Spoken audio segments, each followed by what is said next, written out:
Hey guys, so this has been requested for me to do for a while now, which is to read my 4-H speech that I wrote last year that took me to a third place finish at the district level public speaking. It was called Western Pleasure from Head to Hock, and it's basically my opinion and facts on Western pleasure horses. So yeah, bear with me. I'm using my cue cards because I haven't read the speech in about a year, so I'm probably going to be looking down a lot, and I also apologize for the camera quality. So yeah, here we go. We've all heard the jokes. We've heard Western pleasure horses be called peanut rollers, zombies, and creepers. Time-lapse photography is probably the best way to determine if they're actually moving around the arena. Because much of this criticism is justified, Western pleasure has endured one of the longest-running negative public images of any showing discipline. According to the American Quarter Horse Association Handbook, a good Western pleasure horse has a free-flowing stride of reasonable length in keeping with his conformation. He should cover a reasonable amount of ground with little effort. Ideally, he should have a balanced, flowing motion while exhibiting the correct gaits that are of proper cadence.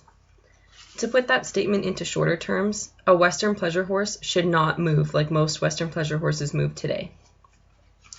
The topic of the unnatural movements performed by Western pleasure horses piqued my interest after doing a case study in my equine radiology class on a performance horse with multiple lameness issues.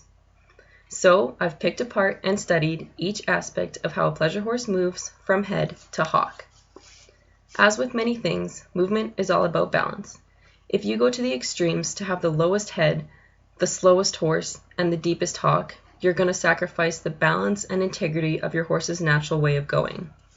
So what in the world is going on when we see pleasure horses bobbing their heads like they're at a Motley Crue concert? Well, when a horse doesn't properly engage their hind end, allowing them to lift their rib cage, the result is a loss of power or impulsion with the front end moving separately from the hind end.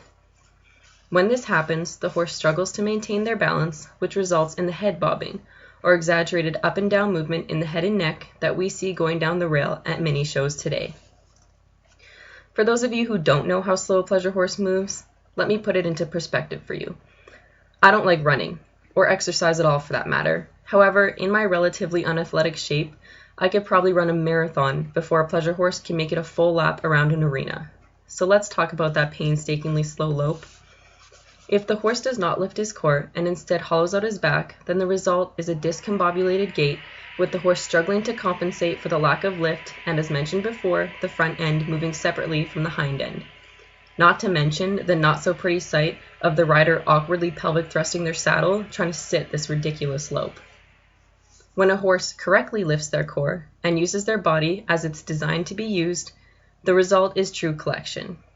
This roundness and suppleness is necessary for everything you do on your horse, whether it be lead changes, stopping, backing up, slowing down, anything. As if asking a horse to lope like all 4 of its legs are broken isn't enough, another Western pleasure trend is having the horses head towards the wall or outside while pushing the horse's hip so far to the inside that they could be auditioning for Shakira's Hips Don't Lie music video. What's the purpose of this? One of the goals of riding a Western pleasure horse is to show how deep your horse's hock is. What I mean by that is how far underneath himself they can reach with their leading hind leg. The result of pushing their hip out so they are loping sideways merely gives the illusion of a deep hock, thus emphasizing the labored, mechanical movement that we see today and accept as worthy of an award. In addition, many shamefully aspiring to win spend thousands of dollars in training to this illusion, at the expense of their horse's health, happiness, and well-being. Furthermore, this is the reason many of our horses may become lame so early on in their careers. Upon researching what the ideal Western pleasure horse looked like, I came across an article that stated that the ideal Western pleasure horse carries a gait that is flat, long, low to the ground, and with minimal joint flexion. Excuse me? Last time I checked joints, they were meant for moving.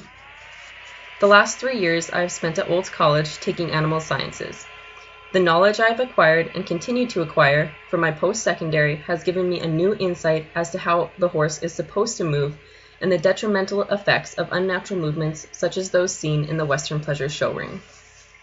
One of the most prevalent issues in these performance horses involve their hocks. So what do people do to fix these painful problems? Injections, of course. To keep it simple, a popular Hock injection in the pleasure horse world is called depot-midral, used for the degeneration of cartilage. This degeneration is caused by trauma, including the constant, repetitive, unnatural movements made by pleasure horses. When injected into the Hock, depot essentially speeds up the degeneration process by accelerating the fusion process of the lower and middle Hock joints. That's right, joints not working? Well, let's just fuse them together so they can't move at all. On the surface, it seems like fixing Western pleasure should be simple. Allow them to move forward correctly, freely, naturally with a level top line, and with self-carriage, and judge them accordingly. However, as with all things, change can be a long, slow process and as much the adjusting of a mindset as an actual physical shift. Judges should hold incorrect artificial movers accountable by not placing them in the top 5. This doesn't necessarily mean disqualification, but these horses should not be placed above a correct, beautiful moving horse that may be a more forward mover that exhibits true self-carriage. We are in an era where we have bred the best moving pleasure horses in the history of Western pleasure. But the current training methods have taken these horses and completely torn apart their natural movement and changed the way our horses are going. So let your horses run. Stretch them out. Take them out on a trail. Not only is it good for their bones, it's good for their soul.